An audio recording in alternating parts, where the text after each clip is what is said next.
আসসালামু আলাইকুম রহমতুল্লাহি ওবরকাতুহু। সম্মানিত দর্শক, শেখ হাসিনাকে নিয়ে বেশ কয়েকটি পিলে চমকানো খবর এই মুহূর্তে ইন্টারনেটে বিভিন্নভাবে প্রচারিত হচ্ছে। ভারতের একটি অনলাইন গণমাধ্যম তারা বলার চেষ্টা করছেন যে শেখ হাসিনাকে উৎখাতের পেছনে ভারতীয় গোয়েন্দা সংস্থা তাদের একটা হাত ছিল এবং মার্কিন ডিপ স্টেটের যে থিওরি পলিসি অনুযায়ী যারা এই বাংলাদেশের রেজিম চেঞ্জের ব্যাপারে দায়িত্বরত ছিলেন, যেমন পিটার ডি হাস, ডোনাল্ড লু। তো এই পিটার ডি হাস এবং ডোনাল্ড লু তাদের সঙ্গে বাংলাদেশের অনেকগুলো এনজিও, অনেকগুলো সংবাদপত্র মালিক, সম্পাদক, সাংবাদিক, এরপরে অনেকগুলো থিঙ্ক ট্যাঙ্ক, অনেকগুলো বুদ্ধিজীবী, তারা কম্বাইন্ডলি কাজ করেছে। এরা কেউ হয়তো কোনো পত্রিকায় চাকরি করেছে, কেউ টেলিভিশনে চাকরি করেছে, কেউ হয়তো কোনো গবেষণা প্রতিষ্ঠানের সেই নাম করে মূলত মানুষজনকে এই রেজিমের বিরুদ্ধে, অর্থাৎ শেখ হাসিনা রেজিমের বিরুদ্ধে খেপিয়ে তুলেছে। এজন্য আমেরিকার যে ফান্ড, গোপন ফান্ড, মিলিয়ন মিলিয়ন ডলার তারা এই বাংলাদেশে বিনিয়োগ করেছে এবং বহু মানুষ আমাদের এই সমাজে ভদ্রবেশে তারা বসবাস করছে, বা যাকে বলা হয় এখন তাদের অনেকের মুখোশ খুলে গেছে। কিন্তু তারা যে অনেকে রয়্যাল এজেন্ট ছিল, অনেকে যে আমেরিকার এজেন্ট রূপে সরকারের বিরুদ্ধে, সরকার পরিবর্তনের জন্য তারা কাজ করেছে, এটা এখন বাংলাদেশে মোটামুটি ওপেন সিক্রেট, এবং এটা ভারতের পত্রপত্রিকা প্রকাশ করে দিয়েছে। এ গেল এক। ২ নম্বর হলো যে আমরা যেটা জানি বা আমরা মোটামুটি সবাই কনভিন্সড যে এখানে আমেরিকা, বাইডেন প্রশাসন তারা শেখ হাসিনার বিরুদ্ধে দীর্ঘদিন যাবৎ প্রচেষ্টা চালিয়ে আসছিল, এবং এই যে তাদের যে প্রচেষ্টাটা চলছে এটা আমরা প্রথম জানতে পারি ইমরান খানের মাধ্যমে। ইমরান খান যখন ক্ষমতাচ্যুত হন, তিনি তখন বলেন যে মিস্টার ডোনাল্ড লু নামক একজন কর্মকর্তা, তিনি পাকিস্তানের গোয়েন্দা সংস্থা আইএসআই এবং পাকিস্তানের যে সেনাপ্রধান এখন অসীম মুনির, তার আগে যিনি ছিলেন মিস্টার বাজওয়া, তো এদের একটা কম্বাইন্ড যে চক্রান্ত, সেই চক্রান্তের ফলে ইমরান খানের নির্বাচিত সরকার ফেইল করে এবং তার বিরুদ্ধে একটা রাজনৈতিক কু তৈরি করা হয়। রাজনৈতিক কু এবং মিলিটারি কু একত্রে তাকে ক্ষমতাচ্যুত করা হয়, কিন্তু সেখানে কিন্তু গণ আন্দোলন হয়নি। কিন্তু বাংলাদেশে যেটা হয়েছে সেটা হলো পাকিস্তানে যে ঘটনাগুলো ঘটেছে সেই ঘটনার সঙ্গে সঙ্গে আবার রাজপথে জনগণের যে সম্পৃক্ততা, এটা ইন এডিশন করা হয়েছে। সবচেয়ে ভয়ঙ্কর ব্যাপার হলো যে শেখ হাসিনা যাদেরকে বিশ্বাস করতেন, ঘনিষ্ঠভাবে বিশ্বাস করতেন, চোখ বুজে বিশ্বাস করতেন, এবং মনে করা হতো যে এরা শেখ হাসিনা, সজীব ওয়াজেদ জয়, সাইমা ওয়াজেদ পুতুল, শেখ রেহানা তাদের একেবারে ঘনিষ্ঠজন, ডান হাত বাম হাত।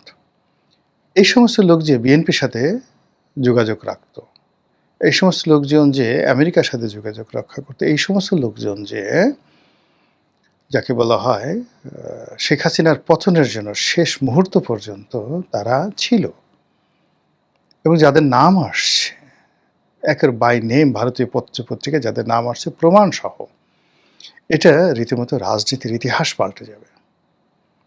এই যদি হয় মুনাফিকি, মানে আপনি রাস্তা থেকে একজন লোককে ধরে আনলেন, সারা দেশের মানুষ যাকে সিসি করছে, আপনি তাকে বুকে আগলে রাখলেন বিশ্বাস করে, সেই মানুষটি আপনার পতনের জন্য আপনার শত্রুপক্ষের সঙ্গে বৈঠক করছে, হাত মিলাচ্ছে, আর প্রতিটা মুহূর্তে ক্ষণে ক্ষণে আপনার সমস্ত কথাগুলো নিয়ে প্রতিপক্ষের কাছে বলে দিচ্ছে। ঠিক সেম ঘটনা শেখ হাসিনার ক্ষেত্রে ঘটেছে। এটা এখন মানে মোটামুটি যখন ভারতীয় পত্রিকা তথ্য প্রমাণ সহকারে বলছে, এবং এগুলো ইন্টারনেটে যখন বিভিন্ন ইউটিউবার, কন্টেন্ট ক্রিয়েটাররা দেশি বিদেশে তারা আলাপ আলোচনা করছে, এতে করে যারা রাজনীতির এখন যারা খেলোয়াড় কিংবা আগে যারা খেলছেন সবাইকে রীতিমতো কিংকর্তব্য বিমূঢ় করে ফেলেছে। আমরা বঙ্গবন্ধুর হত্যাকাণ্ডের সময়টিতে খন্দকার মোশতাকের বেইমানি দেখে আমরা হতবাক হয়ে যাই। কিন্তু খুব অল্প লোক জানেন যে আসলে তিনি কি পরিমাণ বেঈমান ছিলেন এবং কোন পর্যায়ের বেঈমান ছিলেন। কিন্তু তিনি যে ভারতের সাথে মানে ভারত যে বঙ্গবন্ধুকে খুন করেছে, এটা আপনারা কয়জন আত্মস্থ করেছেন? অথচ শেখ হাসিনা ভারতে আশ্রয় নিয়েছিলেন। আবার বঙ্গবন্ধু বলে গেছেন যে, "যদি আমার কোনোদিন কিছু হয় তোমরা তোমার মুস্তাক চাচার সাথে যোগাযোগ করো।" এবং শেখ হাসিনা নিজে সেটা পরবর্তীতে বলেছেন, হুমায়ূন রশীদ চৌধুরীকে বলেছেন। তিনি তখন জার্মানিতে ছিলেন রাষ্ট্রদূত। তো তার কাছে যখন বললেন যে, "আমার বাবা বলে গেছে মুস্তাক চাচার সাথে যোগাযোগ করার জন্য।" তখন তিনি আফসোস করলেন মনে, মনে যে, "হায় আল্লাহ! যে মুশতাক বঙ্গবন্ধুকে খুন করছে তার মেয়ে এখন আমাকে বলতেছে মুস্তাক চাচার কাছে কথা বলার জন্য।" এই হলো বেঈমানিদের ইতিহাস। আচ্ছা, বঙ্গবন্ধুকে যারা খুন করলো তাদের কথা বাদ, জিয়াউর রহমানকে যারা খুন করলেন, জেনারেল আবুল মঞ্জুর। এখন জেনারেল আবুল মঞ্জুর তো মানে জিয়াউর রহমানের খুব ঘনিষ্ঠ বন্ধু ছিলেন। ভীষণ রকম ঘনিষ্ঠ বন্ধু ছিলেন। অত্যন্ত ব্রিলিয়ান্ট। তিনি কেন এই কর্মের সাথে জড়িত হয়ে পড়লেন? এরকম অসংখ্য ঘটনা। তো শেখ হাসিনার যে আ পতন, সেই পতনের সঙ্গে যে ভারতের যোগাযোগ আছে, এটা আমরা অনেকেই কিন্তু ১ম দিন থেকে বলে আসছি। এবং শুধু তাই নয়। আমি ২০১৩-১৪ সন থেকে কিন্তু অন্ততপক্ষে অনেকগুলো টক শোতে এই কথাগুলো বলেছি যে, বঙ্গবন্ধুকে যেভাবে ভারত সরিয়েছে, তাকে এটা শিক্ষা দেওয়ার জন্য এবং তার পরিবারকে আওয়ামী লীগকে বাগে আনার জন্য। একইভাবে শেখ হাসিনাকেও ভবিষ্যৎ থেকে ক্ষমতার থেকে যদি সরানো হয়, এই দিল্লি এবং এই মোদি তারাই করবে। এবং তার পতনের পর এখন নর্থ ইস্ট বা অন্যান্য যে সমস্ত পত্রপত্রিকা প্রকাশ করছে, কিন্তু আগস্ট মাসের ৫-৬ তারিখে একের পতনের দিনে আমি বললাম যে এই ঘটনাটা যেটা ঘটেছে তার সঙ্গে ভারতের হাত আছে। উনি ভারতে আশ্রয় নিয়ে আসেন, কিন্তু তাকে ভারত আশ্রয় দিয়েছে মূলত তাকে টাইট দেওয়ার জন্য, তাকে বোঝানোর জন্য, শেখানোর জন্য এবং তাকে ট্রাম্প কার্ড হিসেবে ব্যবহার করার জন্য। এখন যেহেতু ভারতের হাতে শেখ হাসিনা আছে, শেখ হাসিনার ভয় দেখিয়ে তারেক রহমান সাহেবকে দিয়ে অনেক কিছু করিয়ে নিতে পারবেন। অথবা তারেক রহমান সাহেব যদি কথা না শুনেন, শেখ হাসিনাকে সরি বলিয়ে তুমি তো এই কাজগুলো করেছো। বিপদে পড়লে তো মানুষ সবই স্বীকার করে। তিনি স্বীকার করলেন, হ্যাঁ, আমি যদি ভবিষ্যতে আবার ক্ষমতায় ফিরে পাই, আমি আর এই সমস্ত কাজ করব না। আমি চীনের কাছে যাব না। চীন আমাকে তো রক্ষা করেনি। আমি মানে ভারতের অধীনস্থ থাকব। এই দেশের মানুষের জন্য এত কিছু করেছি, এই দেশ তো আমার পাশে দাঁড়ায়নি। কাজেই তোমরা যদি আমাকে ক্ষমতায় বসাও, আমরা তোমার পক্ষে থাকব। তো এই যে তাকে দিয়ে আবার যদি বাংলাদেশে তাকে অনুপ্রবেশ করানো হয়, তখন কি ধরনের একটা ইতিহাস হবে? এটা ভারতীয় রাজনীতির এরকম একটা কৌশল। এবং এটা ভারত যেভাবে করছে, আমেরিকা যেভাবে করছে, এই যে এখন দেখেন বাশার আল আসাদকে এখন রাশিয়াতে পুতিন আশ্রয় দিয়ে রেখেছে এবং যেকোনো সময় যখন ধরেন ইরান জয়লাভ করে, ইরান যদি জয়লাভ করে তাহলে সিরিয়া ১ সপ্তাহে বর্তমানে যারা ক্ষমতায় আছে ১ সপ্তাহ সিরিয়া তারা ক্ষমতায় থাকতে পারবে না। আমেরিকার পরাজয়ের পর ইরান মুহূর্তের মধ্যে সেখানে তাদের কর্তৃত্ব প্রতিষ্ঠা করে ফেলবে এবং সেই কর্তৃত্ব প্রতিষ্ঠা করার পর সেখানে বাশার আল আসাদ ফেরত আসবে। আবার দেখেন ইরানের যে রেজা শাহ পাহলভি, তিনি মারা গেছেন কিন্তু তার ছেলেকে এখনও আমেরিকা লালন পালন করছে এবং এখন পর্যন্ত সেই ১৯৭৯ সন থেকে আজ অবধি তারা প্রাণান্ত চেষ্টা করে যাচ্ছে কন্টিনিউয়াসলি যে সেখানে একটা রেজিম চেঞ্জ করে তাদের যে পছন্দের মানুষ সেই রেজা শাহ পাহলভি তার ছেলে এখন যিনি আছেন তাকে আবার ক্ষমতায় তারা বসাবে। তো এগুলো সাম্রাজ্যবাদী শক্তিগুলোর একটা কৌশল থাকে এবং সেই কৌশলটা ভারতীয় পত্রপত্রিকা প্রকাশ করে দিয়েছে। এই গেল এক। ২ নম্বর হলো যে বর্তমান সরকার সেই ইউনূস সরকারের মতোই শেখ হাসিনাকে ফেরত দেওয়ার ব্যাপারে কথাবার্তা বলছেন। আর এই সকল কথাবার্তা শুনে ভারত, আচ্ছা ঠিক আছে দেখি, আমরা গবেষণা করি ফেরত দেওয়া যায় কিনা। হাও বলছে না, নাও বলছে না। এটা নিয়ে আওয়ামী লীগকে ভয় দেখাচ্ছে। আওয়ামী লীগের সঙ্গে আরো বেশি করে বার্গেনিং করতে পারছে যে এই তোমাদের তো আমাদের যদি এই ধরনের কথাবার্তা ভবিষ্যতে যদি মানে আমরা তোমাকে সাহায্য করি, ক্ষমতায় আনি, তোমাকে আনি, পুতুলকে আনি, জয়কে আনি, যাকেই আনি না কেন, আমাদের স্বার্থগুলো কি? এই কথাগুলো আগে দস্তখত দাও। যেমন ধরেন ৭১ সনে বঙ্গবন্ধুর সঙ্গে ইন্দিরা গান্ধীর গন্ডগোল হলো কেন? যেটা আমি আসলে ওই ইসলামিক মাইন্ডেড যারা খুব ঘনিষ্ঠ মানে খুব উঁচু মার্গের আ বুদ্ধিজীবী, সাংবাদিক একসময় ইনকিলাবে ছিলেন অধ্যাপক আব্দুল গফুর সাহেব। আমি তার মুখে এই কথাটা শুনেছি। উনারা সবাই বঙ্গবন্ধু, তাজউদ্দিন সাহেব এদের সঙ্গে মানে খুব ঘনিষ্ঠভাবে তাদের সম্পর্ক ছিল। তো তাদের কাছ থেকে আমার এই কথাগুলো শোনা। তো যেটা হলো যে বঙ্গবন্ধু তো পাকিস্তানের কারাগারে। আর মুক্তিযুদ্ধ চলছে। তাজউদ্দিন সাহেব প্রবাসী সরকারের প্রধানমন্ত্রী। কলকাতাতে থাকেন। অন্যদিকে এখানে আ যুদ্ধ চালাচ্ছে সেনাবাহিনী, ভারতীয় সেনাবাহিনী। এখানে মুক্তিযোদ্ধারা আছে। তারা যেন আবার কমান্ডের বাইরে না যায় এজন্য আলাদা একটা মুজিব বাহিনী করে দেওয়া হয়েছে। মুজিব বাহিনীকে আবার কন্ট্রোল করার জন্য সর্বহারা সিরাজ শিকদারের নেতৃত্বে পূর্ব বাংলা সর্বহারা পার্টি করে দেওয়া হয়েছে। এরকম নানা গ্রুপ।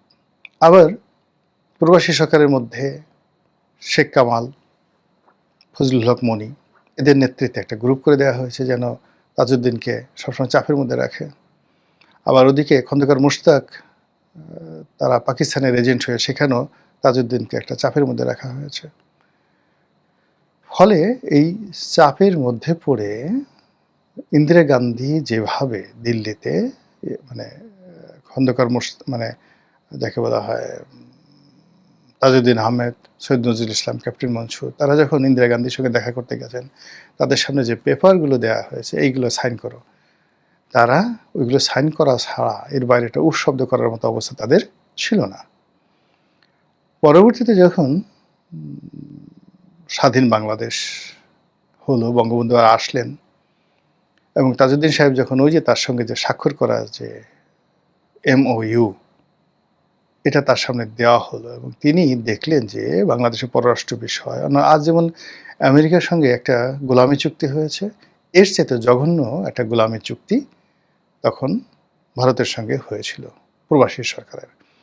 বঙ্গবন্ধু সেটা টেনে কুচি কুচি করে ছিঁড়ে ফেললেন। এই যে ইন্দিরা গান্ধীর সঙ্গে তার যে সম্পর্কটা নষ্ট হয়ে গেল, প্রথম সম্পর্কটা হলো তিনি তো প্রথমে একেবারে তাকে অপ্রস্তুত করে দিয়ে যেভাবে বাংলাদেশ থেকে ভারতীয় সৈন্য সেখানে তিনি ফেরত পাঠাতে বাধ্য করলেন। আর দ্বিতীয়ত হলো যে মুক্তিযুদ্ধকালীন সময় তাজউদ্দিন সাহেবের সাথে যে চুক্তিটা হয়েছিল যেটা পরবর্তীতে বঙ্গবন্ধু অ্যাপ্রুভ করবেন, সেটা না করে তিনি যখন সেটা ছিঁড়ে ফেললেন। তৃতীয়ত হলো যে OIC সম্মেলন হলো, সেখানে বঙ্গবন্ধুকে নিষেধ করা হলো আপনি যাবেন না, তিনি জোর করে সেখানে গেলেন। এই তিনটি ঘটনায় বঙ্গবন্ধুর মৃত্যু মোটামুটি নিশ্চিত হয়ে গেল। ভারত তারা যে দাবিদারি আশা করছিল শেখ মুজিবুর রহমানের কাছ থেকে সেটা তারা পায়নি। সেম ঘটনা শেখ হাসিনার ক্ষেত্রে। শেখ হাসিনা মনে করতেন যে তিনি ভারতকে দিচ্ছেন, ভারতকে তিনি যা দিচ্ছেন ভারত জীবনে সেটা আর কারো কাছ থেকে পাবে না। আর ভারত মনে করতো যে ও আমাকে কি দেবে, ওকে তো ক্ষমতায় বসিয়েছে আমি, সে দিল্লির দাসী, আমাদের জাস্ট স্লেভ, আমরা যা বলবো তাই সে করবে। আর সে বলল যে না, আই এম দ্য কুইন, আমি দ্য এমপ্রেস, আমি সম্রাজ্ঞী, আমি ভারতকে ট্রানজিট দিচ্ছি, এটা দিচ্ছি, দয়া করছি। তো দুর্জনের এই যে মনস্তাত্ত্বিক জায়গাতে যখন শেখ হাসিনা দেখলেন যে তিনি আর পেরে উঠছে না, তখন তিনি বন্ধুত্ব করার জন্য ফ্রান্স ছুটলেন, বন্ধুত্ব করার জন্য রাশিয়া ছুটলেন, বন্ধুত্ব করার জন্য চীন ছুটলেন। এটা ভারত পছন্দ করেনি। কিন্তু ভারত এই মুহূর্তে কিছু করতে পারছে না। এর কারণ হলো 2014 থেকে কন্টিনিউয়াসলি সে যে একতন্ত্র প্রতিষ্ঠা করে, স্বৈরতন্ত্র প্রতিষ্ঠা করে যেভাবে দল, সরকার, রাষ্ট্র, বিচার বিভাগ, সংসদ সব ক্ষেত্রে যে একছত্র আধিপত্য প্রতিষ্ঠা করে ফেলেছিলেন সারা দুনিয়াতে, ওই ক্ষমতা কেবলমাত্র উত্তর কোরিয়ার যে নেতা কিমের সঙ্গে তার তুলনা করা যেত। এমনকি পুতিনও তার মতো এতটা ক্ষমতাধর ছিলেন না। ফলে ভারত আসলে প্রাণান্তভাবে শেখ হাসিনাকে আসলে নিয়ন্ত্রণ করতে পারেনি। তারা চেয়েছিল এই যে বঙ্গবন্ধুর জন্মশতবার্ষিকী হলো, সেই জন্মশতবার্ষিকীতে যেখানে মামুনুল হক মানে ওই যাকে বলা হয় ওই সময়টাতে যে বিরাট আন্দোলন গড়ে তুললেন ইসলামপন্থীরা, বঙ্গবন্ধুর জন্মশতবার্ষিকীর যে সমাপনী অনুষ্ঠানে প্রধান অতিথি হওয়ার জন্য নরেন্দ্র মোদী আসলেন। শেখ হাসিনা চান নাই নরেন্দ্র মোদী আসুক, কিন্তু তিনি বলতে গেলে বেহায়ের মতো তিনি আসছেন। জোর করে তিনি আসছেন। এজন্য তাকে একটা শিক্ষা দেওয়ার জন্য শেখ হাসিনা মূলত রাজপথকে গরম করলেন ডিজিএফআই দ্বারা। এবং সেখানে ডিজিএফআইয়ের পরামর্শে কিন্তু এই বায়তুল মুকাররমের উত্তর গেটে আন্দোলন শুরু হয়েছিল এবং সেই আন্দোলনকে আবার ডিজিএফআই ম্যানেজ করার জন্য মামুনুল হককে এনেছিল। উনি তখন জগন্নাথ কলেজে ছিলেন। এরপরে ঘটনা তো আপনারা সবাই জানেন। উনি নিজেও এই কথাগুলো বলেছিলেন। তো সব কিছুর মধ্যেই সরকারের একটা যাকে বলা হয় ব্যাড গেম ছিল, যেটা ভারত বুঝতে পেরেছিল। ভারত শেখ হাসিনাকে একটা শিক্ষা দিতে চাচ্ছিল এবং শেখ হাসিনা বুঝছিল যে আমাকে একটা শিক্ষা দেবে। তিনি তখন ওই যে বেইজিংয়ে ছুটে গিয়েছিলেন। কিন্তু তিনি যদি ওখানে বেইজিংয়ের সঙ্গে একটা চুক্তি করে আসতেন, যেইভাবে তারা চেয়েছিল সেইভাবে করে আসতেন, তাহলে কিন্তু তিনি টিকে যেতেন।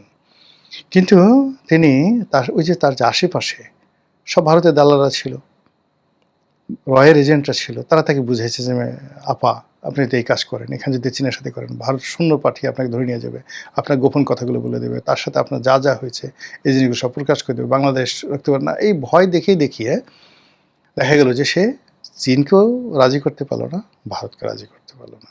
ওদিকে আমেরিকার শত্রু হয়েছিল এবং নিয়তির যে নির্মম পরিহাস, সেই নির্মম পরিহাসে তিনি ক্ষমতা হারালেন এবং যাদের কারণে ক্ষমতা হারালেন তাদের বাড়িতে তাকে আশ্রয় নিতে বাধ্য হলো। ফলে এখন প্রশ্ন আসছে যে তিনি কি ভারতে গৃহবন্দী, নাকি তাকে অ্যারেস্ট করে রাখা হয়েছে?